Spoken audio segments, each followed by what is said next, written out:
का तेज हो गई है। ट्रंप की चालें फिर रहस्यमय बनी हुई है और व्हाइट हाउस का बयान कहता है कि अगला फैसला 2 हफ्ते बाद होगा। वहीं इजराइल का दावा है कि अमेरिका 48 घंटे में युद्ध में शामिल हो सकता है। तो क्या ट्रंप फिर वही कर रहे हैं जिसके लिए वो मशहूर है, डिप्लोमेटिक ड्रामा, दुनिया को सस्पेंस में रखना? ये रिपोर्ट देखिए।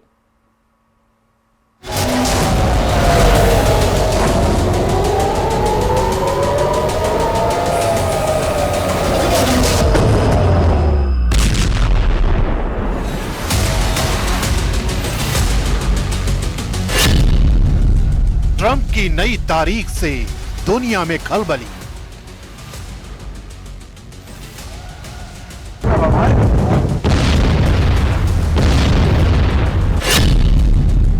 ईरान को 2 हफ्तों की मोहलत।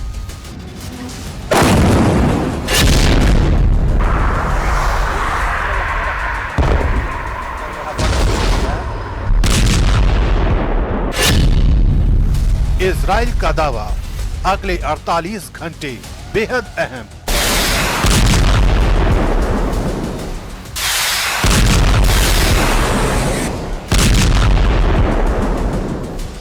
डोनाल्ड ट्रंप, एक ऐसा नाम जो फैसलों से ज्यादा सस्पेंस के लिए जाना जाता है।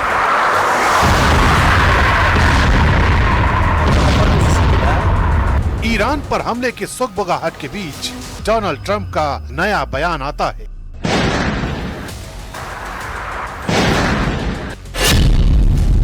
दो हफ्ते और इंतजार करेंगे, कूटनीति को मौका दें।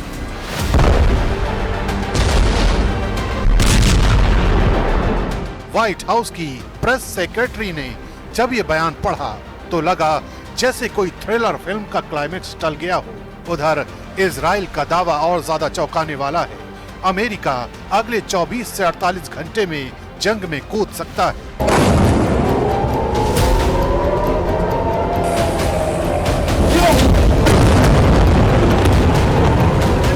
तो सवाल यह है कि क्या ये ट्रंप की रणनीति है, दुनिया को उबलते युद्ध के कगार पर लाकर खुद को फिर डील मेकर साबित करने की कोशिश। वैसे भी ट्रंप ये कह चुके हैं कि वो क्या करने वाले हैं कोई नहीं जानता। जो फैसला लेंगे वो 1 सेकंड पहले लेंगे।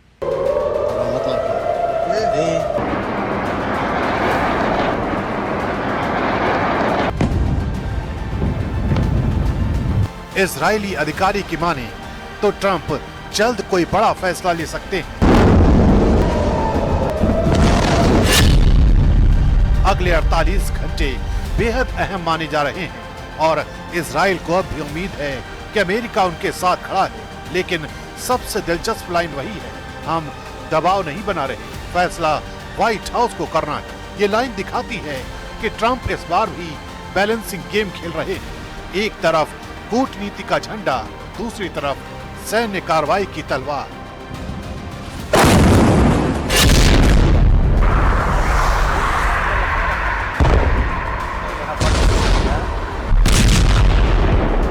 दुनिया फिर इंतजार कर रही है कि ट्रंप अब किस तरफ मुड़ते हैं। ट्रंप हमेशा से अपनी अनप्रेडिक्टेबिलिटी के लिए जाने जाते रहे हैं।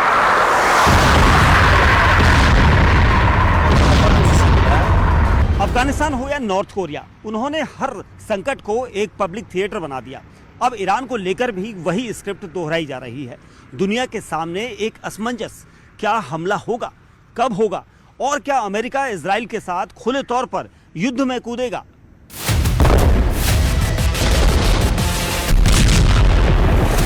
ट्रंप ये अच्छी तरह से जानते हैं कि हर नजरिया, हर कैमरा अब उन्हीं की तरफ है और शायद यही वो पल है जिसका वो इंतजार करते हैं, जब पूरी दुनिया उनकी एक लाइन की तरफ देखती है। क्या ये डिप्लोमेसी है या पावर प्ले?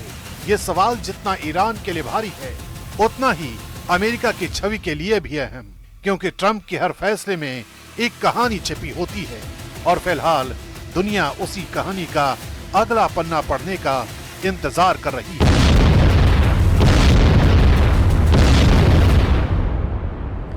अमेरिका अब वो स्क्रिप्ट लिख रहा है जिसकी आखिरी लाइन सिर्फ तबाही है और निशान है ईरान। निशाना ईरान पर है, क्योंकि इजराइल और ईरान के बीच जंग पहले ही शुरू हो चुकी है और अब समंदर से अमेरिकी आग बरसने को तैयार है।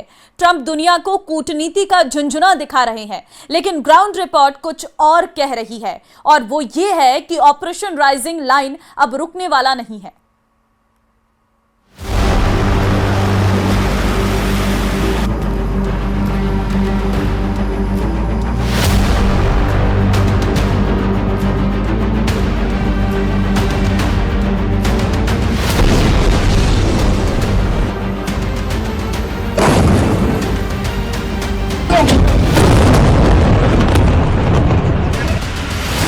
समंदर के रास्ते ईरान को घेरने की तैयारी। अमेरिका के 3 सुपर कैरियर तैयार। ट्रंप की बहुत बड़ी प्लानिंग का पर्दाफाश। पश्चिम एशिया में इस वक्त बहुत बड़ा खतरा मंडरा रहा है। अमेरिका का सबसे खतरनाक वॉर प्लान जो ये बता रहा है कि कैसे अमेरिका समंदर से, आसमान से और धरती के नीचे से हमला करेगा। इस रीजन में अमेरिका का carrier strike group USS Carl Vinson पहले से वहां मौजूद है, जिसमें 90 से ज्यादा jet, F-35C stealth fighter, Super Hornet, electronic warbirds, helicopter और लॉजिस्टिक सपोर्ट शामिल। इसे अब यूएसएस निमित्ज और यूएसएस गेराल्ड आर फोर्ड की ताकत मिलने जा रही है। ये वो सुपर कैरियर्स हैं जिनका मतलब ही युद्ध का ऐलान है। तीनों कैरियर स्ट्राइक ग्रुप मिलकर 180 से ज्यादा फाइटर जेट्स और दर्जनों डिस्ट्रॉयर, क्रूजर, पनडुब्बियां और मिसाइल लॉन्चिंग सिस्टम के साथ ऑपरेट करेंगे। ईरान के खिलाफ अगर ये ताकत सक्रिय हुई तो इसका मुकाबला दुनिया की समूची सेना भी एक साथ मिलकर नहीं कर सकती। यानी अमेरिका ने एक्ट 1 की प्रक्रिया की शुरुआत कर दी है। इसे ऐसे ही समझा जा सकता है कि यूएसएस निमित्ज अपने रूटीन से हटकर समय से पहले पश्चिम एशिया भेजा गया है। F-18 सुपर हॉर्नेट्स के 4 स्क्वाड्रन, इलेक्ट्रॉनिक अटैक जेट्स और अर्ली वार्निंग एयरक्राफ्ट के साथ ये कैरियर अब सिर्फ शोपीस नहीं बल्कि फ्रंट लाइन वॉर मशीन बन चुके हैं। इसका मतलब है अमेरिका प्लानिंग नहीं, पोजिशनिंग कर रहा है, और ट्रंप की कूटनीतिक बातों के बीच पीछे से ये सब कुछ तैयार किया जा रहा है।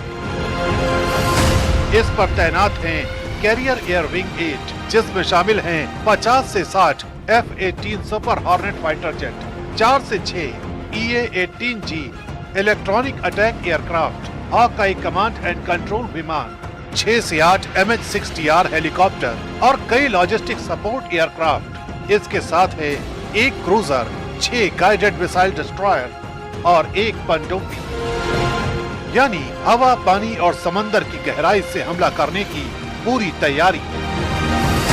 इस समय करीब 50 से 60 लड़ाकू विमान पहले से इस इलाके में हैं और 120 से ज्यादा फाइटर जेट्स धीरे धीरे पश्चिम एशिया पहुंच रहे हैं।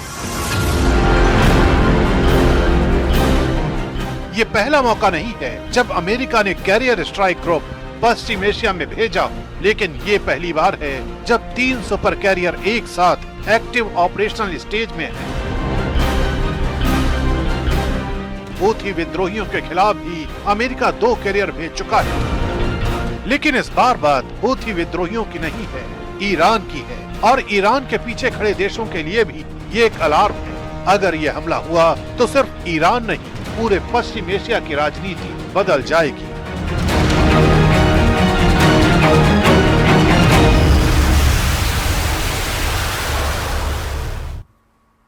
और चलिए अब बात कर लेते हैं बारिश की, क्योंकि मानसून ने बीते 2 दिनों में देश में एंट्री ले ली है और गुजरात, राजस्थान, यूपी, बिहार और झारखंड के कई जिलों में भारी बारिश की आशंका है। झारखंड के 5 जिलों में भारी बारिश का अलर्ट जारी किया गया है, तो बिहार और महाराष्ट्र में बरसाती नदियों भी उफान पर है। उन्हीं के चलते बाढ़ जैसे हालात बन गए हैं। पहाड़ों से लेकर मैदान तक भारी बारिश हो रही है। इस बीच मौसम विभाग ने कई राज्यों के लिए भारी बारिश का अलर्ट जारी कर दिया है। तो आप तस्वीरें देख सकते हैं, बरसात का दौर शुरू हो गया है और साथ ही साथ अलर्टनेस भी जारी की गई है। पानी का बहाव बढ़ गया है, सड़कें जलमग्न हो गई हैं, जगह जगह पर कई दुर्घटनाएं भी बढ़ गई हैं, कहीं पर सड़क धंसने की खबरें हैं तो कहीं पेड़ धराशायी हो गए हैं। और ये बारिश का सिलसिला अभी और आगे जारी रहने वाला है, क्योंकि अभी तो मौसम में परिवर्तन की शुरुआत हुई है, यानी कि मानसून आया हुआ है।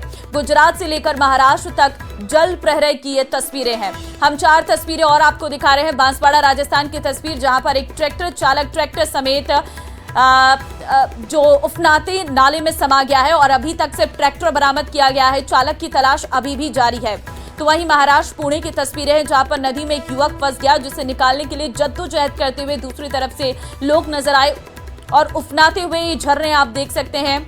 गुजरात की तस्वीर है, जहां पर इस वक्त हालात जो हैं वो लगातार बदलते नजर आ रहे हैं। अहमदाबाद में भी जगह जगह पानी भर जाने से लोगों को अपनी गाड़ियों को तैराते हुए ले जाना पड़ रहा है और कहीं पर नाव चलने की स्थितियां तक आन पड़ी हैं। उसके बाद आपको जयपुर की तस्वीरें दिखा रहे हैं, जहां पर आपको सड़कें नजर ही नहीं आ रही होंगी, क्योंकि ये पूरी सड़कें तालाब में बदल चुकी हैं, जिससे आवागमन करने में लोगों को काफी मुश्किलें हो रही हैं। और ये जो पानी इस वक्त यहाँ पर भरा हुआ है, ये साफ संकेत दे रहा है कि व्यवस्थाएं पहले ही कितनी खराब कर दी गई थी। उसके बाद दादर नगर हवेली की तस्वीर है, जहां पर बाढ़ जैसे हालात, जिस पर प्रशासन काबू करने की कोशिश कर रहा है।